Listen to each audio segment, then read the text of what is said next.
I wanted to understand a bit. You're saying that within a person there is an inner war between the inner forces. If he's willing to locate the Maccabees, Israel, and Greek within him, and is ready to challenge this inner war,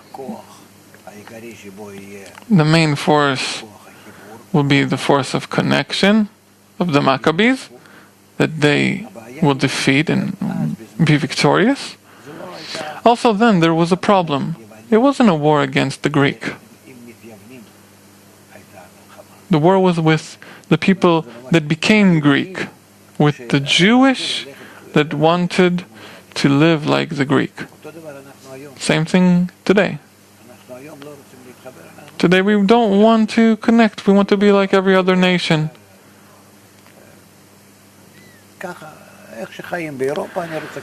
Like people live in Europe, this is how I want to live.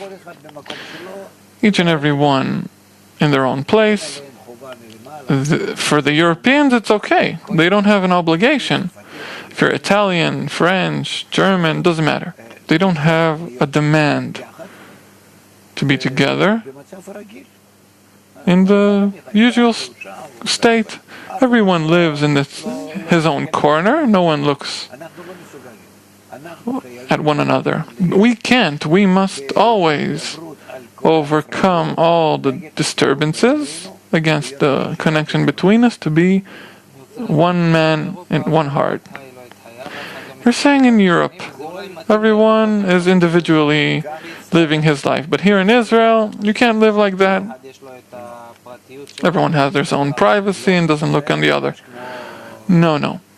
This is like a curse.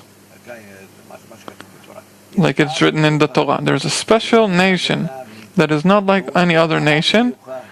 It's a very special nation because he is existing as a nation only when he is connected. What does it mean to live within connection?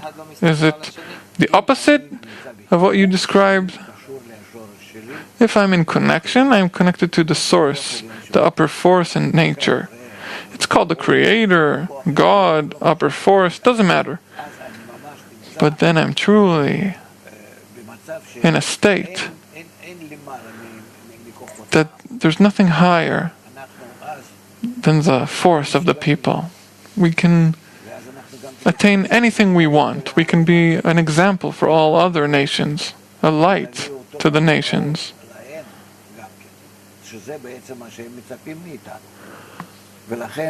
And this is what they expect from us.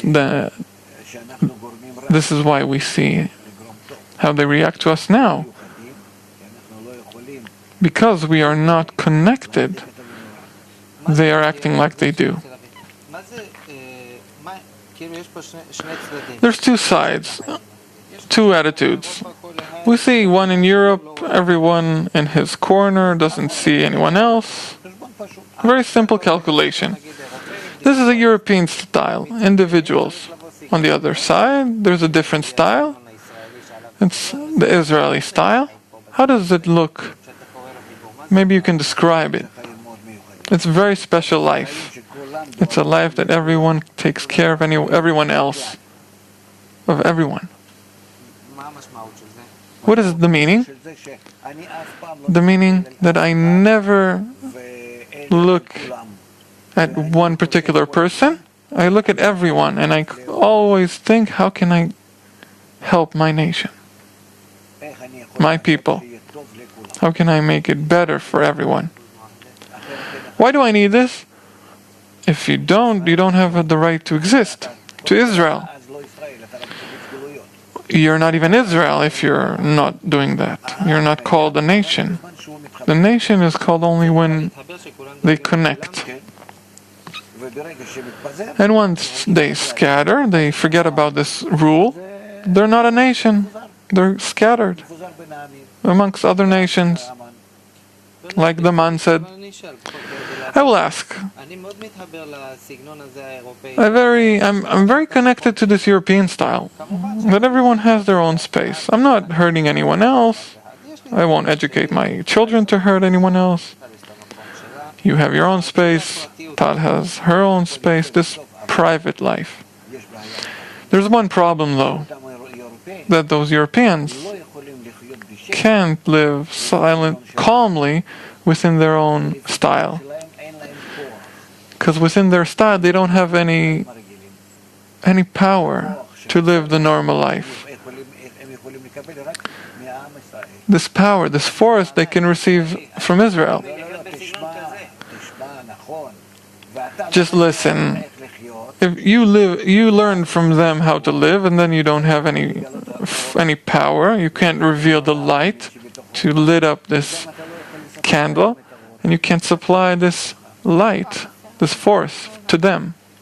What force is missing? I didn't understand.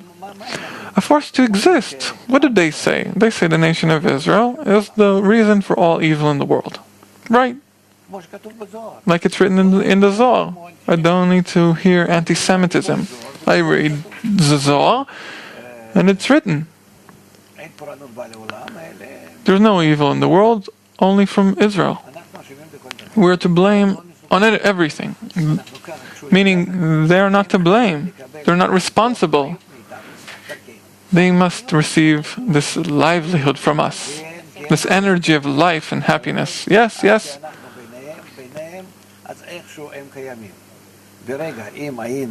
If we would exit and depart from them and not connect within ourselves, then they feel worse. If we look at things in this way, we see all the reasons of the wars and troubles. Everything is connected. How much this spiritual light, how much can we bring of this light to the world? So it turns that if we don't connect, we cause evil in the world. And if we do connect, we will bring good. So when we see anti-Semitism rise, it says, it's a symbol that we need to, a sign we need to connect more.